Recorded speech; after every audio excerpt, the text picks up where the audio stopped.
Apa urgensinya membangun bendungan bener di Kecamatan Wadas senilai 2,1 triliun yang saat ini menjadi satu polemik karena akan menggusur salah satu desa, yang sangat subur dan bisa memberikan kehidupan untuk masyarakat desa tersebut turun-temurun.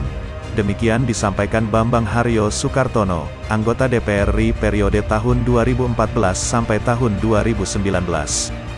Di wilayah Purworejo, Wonosobo dan Kulon Progo, kata Bambang Haryo, sangat berlimpah air dari banyak sungai dan bahkan banyak jumlah waduk dan bendungan yang ada di wilayah sekitar desa Wadas tersebut, seperti Waduk Wadas Lintang yang berjarak sekitar 25 km dari Waduk Wadas, mempunyai volume sekitar 500 juta meter kubik dan sudah berfungsi mulai tahun 1998,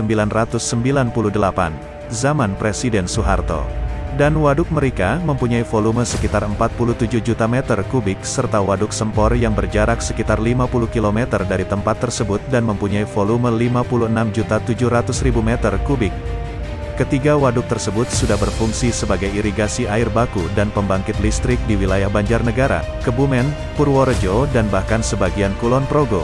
Sedangkan volume Waduk Wadas, bener yang sedang dalam pembangunan juga sangat besar sekitar 90 juta meter kubik yang sampai saat ini belum direncanakan manfaatnya untuk irigasi wilayah mana dan bahkan fungsi air baku hanya digunakan untuk Bandara YIA serta penanggulangan banjir yang ada di wilayah Purworejo, tutur Bambang Haryo.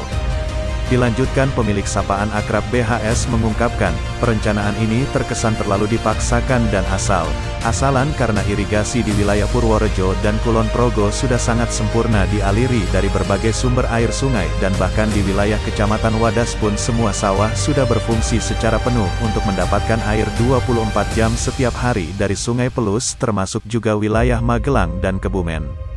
Air baku pun dikatakan untuk Bandara YIA, padahal Bandara YIA itu diapit oleh hilir atau muara dari sumber Sungai Bogowonto dan Sungai Serang yang mempunyai air baku yang sangat melimpah dan malah dikhawatirkan akan memberikan dampak banjir di kawasan Bandara YIA, sehingga Kementerian PU akan membuat long storage, kolam retensi, untuk penambungan air serta pengerukan dan pelebaran sungai di muara Sungai Bogowonto dan Sungai Serang yang mengapit bandara tersebut yang tentunya bisa dimanfaatkan sebagai air baku di bandara tersebut. Manfaat air baku dari Waduk Wadas untuk YIA buat apa lagi?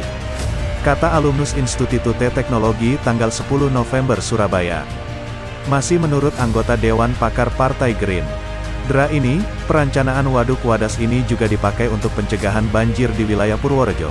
Padahal Purworejo ada di bawah dari waduk tersebut, tentunya tidak tepat posisi waduk dibandingkan dengan lokasi banjir yang ada di bawah daripada waduk tersebut.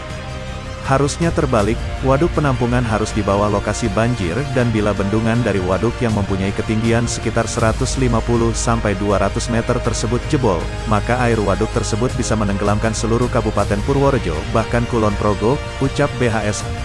Mantan Ketua Bidang Instruktur Kadin ini mengaku heran dalam pembangunan waduk yang dibagi dua kontraktor PT Waskita Karya dan PT PP untuk membangun dua sisi dinding dan dasar masing-masing yang sama.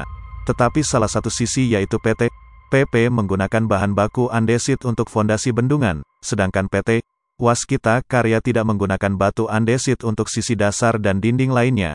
Dan karena untuk mendapatkan andesit harus membongkar, merusak desa Wadas yang sudah sangat makmur dan ekosistemnya bagus termasuk mengintimidasi rakyat di desa tersebut serta memanipulasi informasi. Saya khawatir ada pihak yang diduga menginginkan untuk mendapatkan sesuatu yang lebih dari sekedar batu andesit karena dikatakan batu andesit adalah merupakan seratnya emas.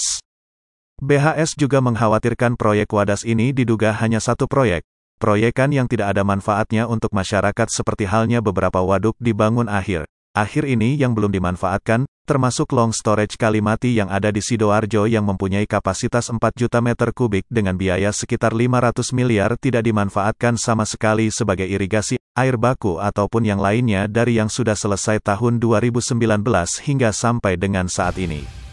Pemerintah harus ingat bahwa uang APBN adalah uang rakyat yang harus dipertanggungjawabkan untuk kepentingan rakyat sebesar-besarnya.